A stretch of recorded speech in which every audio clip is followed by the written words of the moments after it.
Mehrdad Khonsari is a former Iranian diplomat, and he joins me now from London for more. Mehrdad, great to have you with us here at TRT World. Now, several gatherings across Saudi Arabia in the final days of Muslim month of Ramadan. What are the Saudis hoping to achieve in regards to Iran? Well, Saudis, I think, are trying to use the pressures imposed on Iran by the United States to carry Arab support behind the position that they have of trying to corner Iran and utilize this diplomatic offensive, or you might say more than a diplomatic offensive that has begun against Iran by the United States in terms of trying to improve its own position in the Gulf and as well as in relation with other Arab countries. But I mean, that's their ultimate aim. But of course, it's not that easy. Mehrdad, Iran is already under economic sanctions. What else they can do? Well, I think that, obviously in the last 2 to 3 weeks, there has been increased talk of the possibility of some sort of military engagement.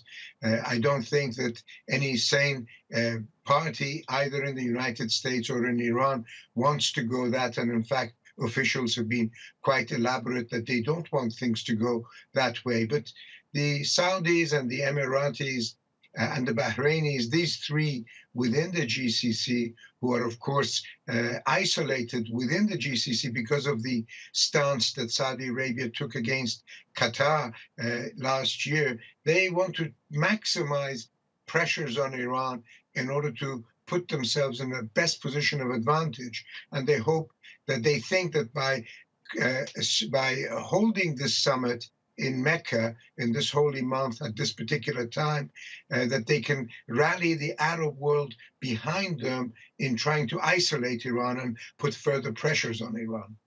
King Salman invited Qatar's emir to this summit, but Qatar is it's already sent its prime minister to Saudi Arabia. What does this mean? Are they willing to negotiate with Saudi Arabia?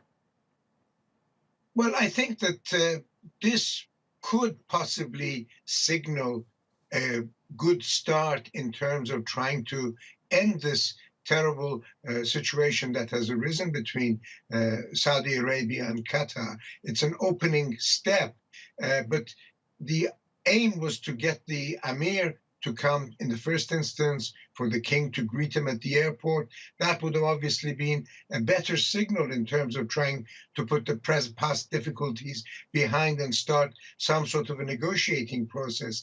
This could be interpreted as a sign in that direction, but the point is that there's a lot to be worked out, and what the Saudis were hoping is to gain some sort of consensus against Iran, and it's very unlikely that the Qataris will at this particular stage want to turn their backs to Iran and countries like Turkey that have stood behind them during their period of difficulty with the Saudi Arabians. And Mehrdad, how important is the de-escalations of the tensions between the US and Iran for the region and the Muslim world itself? I think,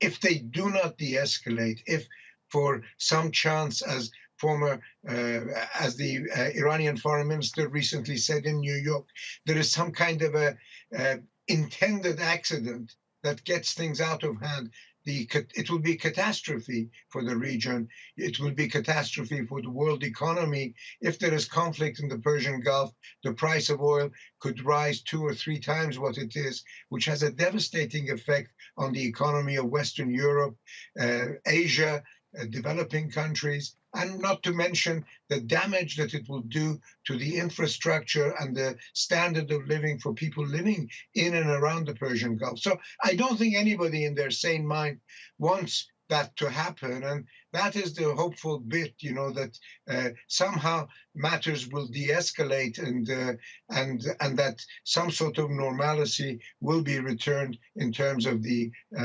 relations. And you have to bear in mind that the Iranians have themselves taken action in this regard by the Iranian foreign minister last week calling for a non-aggression pact between Iran and the regional states in the hope of trying to de-escalate these very kind of tensions that might possibly get out of hand.